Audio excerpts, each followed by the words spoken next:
ಬಂಧುಗಳೇ ನಮಸ್ಕಾರ, ಹೇಗಿದ್ರೆ ನೀವೆಲ್ಲರೂ? ನಾನು ಸುಬ್ರಹ್ಮಣ್ಯ ಎಸ್ ಹಂಡಿಗೆ. ಬಂಧುಗಳೇ, ಚಿತ್ರದುರ್ಗ ಮೂಲದ ರೇಣುಕಾಸ್ವಾಮಿ ಕೊಲೆ ಪ್ರಕರಣಕ್ಕೆ ಸಂಬಂಧಪಟ್ಟ ಹಾಗೆ ನಟ ದರ್ಶನ್ ಸೇರಿದಂತೆ ಇತರೆ ಆರೋಪಿಗಳಿಗೆ ಈ ಹಿಂದೆ ಹೈಕೋರ್ಟ್ ಬೇಲನ್ನು ಕೊಟ್ಟಿತ್ತು.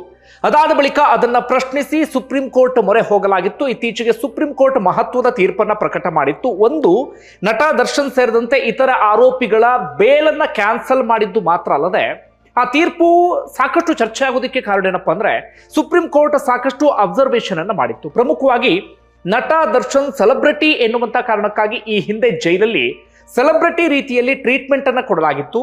ನಟ ದರ್ಶನ್ ಆರಾಮಾಗಿ ಓಡಾಡ್ಕೊಂಡಿದ್ರು, ಒಂದಷ್ಟು ರೌಡಿ ಶೀಟರ್ಗಳ ಜೊತೆಗೂ ಕೂಡ ಕಾಣಿಸ್ಕೊಂಡಿದ್ರು. ಇದೆಲ್ಲವನ್ನೂ ಕೂಡ ಗಮನಿಸಿದಂತ ಸುಪ್ರೀಂ ಕೋರ್ಟ್ ಹಿಗ್ಗಾಮುಗ್ಗಾ ತರಾಟೆಗೆ ತೆಗೆದುಕೊಂಡಿತ್ತು. ಅಷ್ಟು ಮಾತ್ರ ಅಲ್ಲ, ಬಹಳ ಸ್ಟ್ರಿಕ್ಟ್ ಆಗಿ ಸುಪ್ರೀಂ ಕೋರ್ಟ್ ಒಂದು ಆದೇಶವನ್ನು ಹೊರಡಿಸಿತ್ತು. ಇಲ್ಲಿ ಎಲ್ಲರೂ ಕೂಡ ಸಮಾನರೇ, ಬಡವನಾಗಿರ್ಲಿ, ಶ್ರೀಮಂತನಾಗಿರ್ಲಿ, ಪ್ರಭಾವಿಯಾಗಿರ್ಲಿ, ಸಾಮಾನ್ಯ ವ್ಯಕ್ತಿಯಾಗಿರ್ಲಿ, ಎಲ್ಲರೂ ಕೂಡ ಸಮಾನರೇ.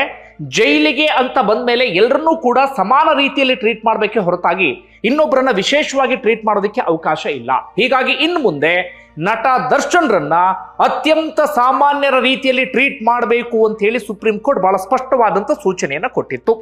ಅಷ್ಟು ಮಾತ್ರ ಅಲ್ಲ, ಸುಪ್ರೀಂ ಕೋರ್ಟ್ ಆ ಸಂದರ್ಭದಲ್ಲಿ ಒಂದಷ್ಟು ಕಠಿಣವಾಗಿ ಪದಗಳನ್ನು ಕೂಡ ಬಳಸಿತ್ತು. ನೀವೇನಾದ್ರೂ ನಟ ದರ್ಶನ್ಗೆ ಸೆಲೆಬ್ರಿಟಿ ಸ್ಟೇಟಸ್ ಕೊಟ್ಟಿದ್ದು ಕಂಡು ಬಂತು ಅಂತ ಆದ್ರೆ ಎಲ್ಲರನ್ನೂ ಕೂಡ ಕೋರ್ಟ್ ಕಟಕಟೆಗೆ ಹಚ್ಚಬೇಕಾಗುತ್ತೆ. ಹೋಮ್ ಮಿನಿಸ್ಟ್ರಿಯನ್ನು ಕೂಡ ನಾವು ಹೇಳ್ತಿರ್ತೇವೆ, ಅದಕ್ಕೂ ಕೂಡ ಹಿಂದೆ ಮುಂದೆ ನೋಡೋದಿಲ್ಲ ಅಂತ ಹೇಳಿ ಸುಪ್ರೀಂ ಕೋರ್ಟ್ ಸ್ಪಷ್ಟವಾಗಿ ಹೇಳಿತ್ತು. ಬೇಲ್ ಕ್ಯಾನ್ಸಲ್ ಆದಂತ ಕಾರಣಕ್ಕಾಗಿ ನಟ ದರ್ಶನ್ನ ಪರಪ್ಪನ ಅಗ್ರಹಾರ ಜೈಲು ಸೇರುವಂತ ಪರಿಸ್ಥಿತಿ ಎದುರಾಯಿತು.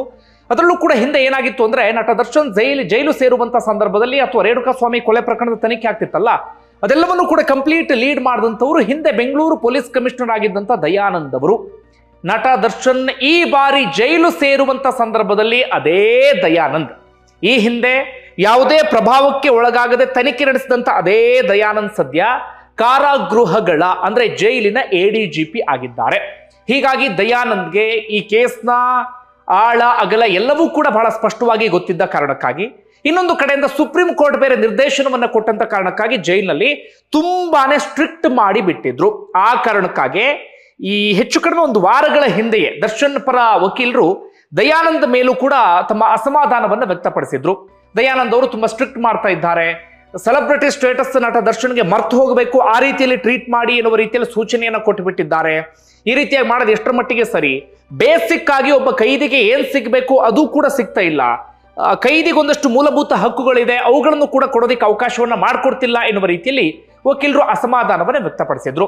ಅಂತಿಮವಾಗಿ 57ನೇ CCH ನ್ಯಾಯಾಲಯದ ಮುಂದೆ ಹಾಸಿಗೆ ಮತ್ತೆ ದಿಂಬಿಗೋಸ್ಕರ ಅರ್ಜಿಯನ್ನ ಸಲ್ಲಿಸಲಾಗಿತ್ತು. ಆ ಅರ್ಜಿ ಇವತ್ತು ವಿಚಾರಣೆಗೆ ಬಂತು.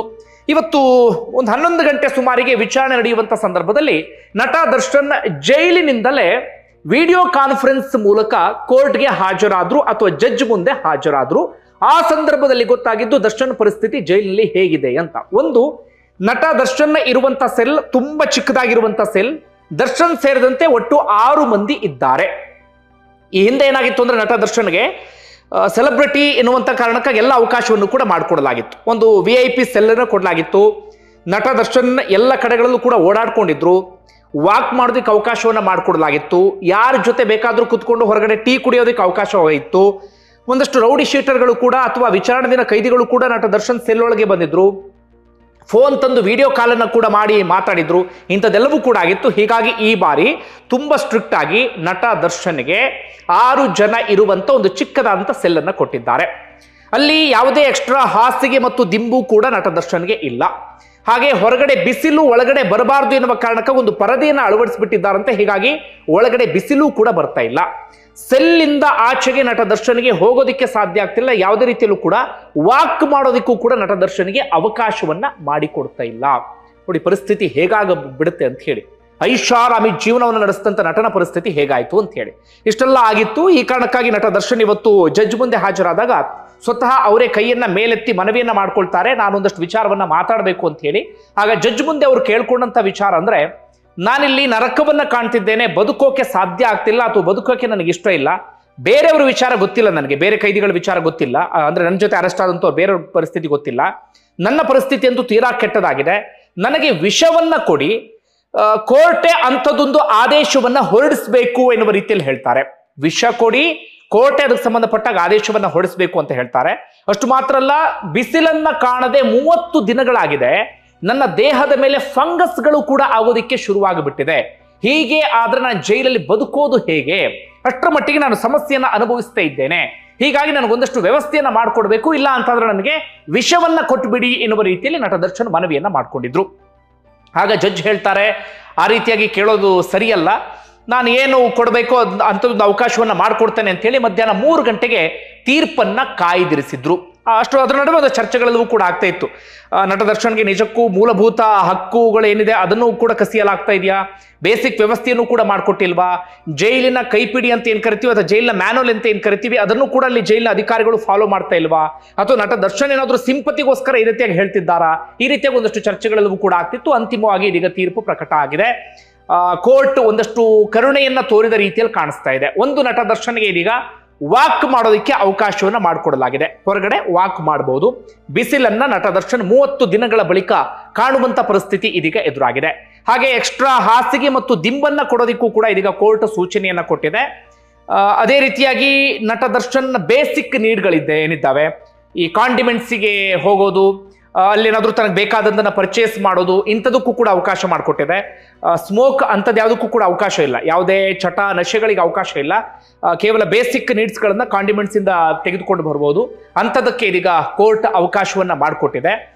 ಅಷ್ಟು ಮಾತ್ರ ಅಲ್ಲ, ಜೈಲಿನ ಕೈಪಿಡಿ ಏನಿದೆ ಅದನ್ನು ಫಾಲೋ ಮಾಡಿ ಎನ್ನುವ ರೀತಿಯಲ್ಲಿ ಹೇಳಿದೆ. ಅಂದ್ರೆ ಇತರೆ ಕೈದಿಗಳಿಗೆ ಏನ್ ಸಿಗ್ತಾ ಇದೆ, ಓರ್ವ ವಿಚಾರಣಾಧೀನ ಕೈದಿಗೆ ಮೂಲಭೂತ ಹಕ್ಕುಗಳು ಅಂತ ಏನಿದೆ, ಏನೇನು ಅವಕಾಶಗಳನ್ನು ಮಾಡಿಕೊಡಲಾಗಿದೆ, ಆ ಎಲ್ಲ ವ್ಯವಸ್ಥೆಯನ್ನು ಕೂಡ ನಟ ದರ್ಶನ್ಗೂ ಕೂಡ ಮಾಡಿಕೊಡಿ ಎನ್ನುವ ರೀತಿಯಲ್ಲಿ ಇದೀಗ ಕೋರ್ಟ್ ಬಹಳ ಸ್ಪಷ್ಟವಾಗಿ ಸೂಚನೆಯನ್ನ ಕೊಟ್ಟಿದೆ.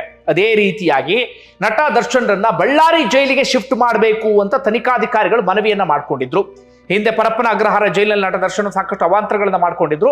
ಹೀಗಾಗಿ ಬಳ್ಳಾರಿ ಜೈಲಿಗೆ ಶಿಫ್ಟ್ ಮಾಡಿ ಅಂತ ಹೇಳಿ ಸದ್ಯ ಕೋರ್ಟ್ ಅಭಿಪ್ರಾಯವನ್ನ ವ್ಯಕ್ತಪಡಿಸಿದೆ.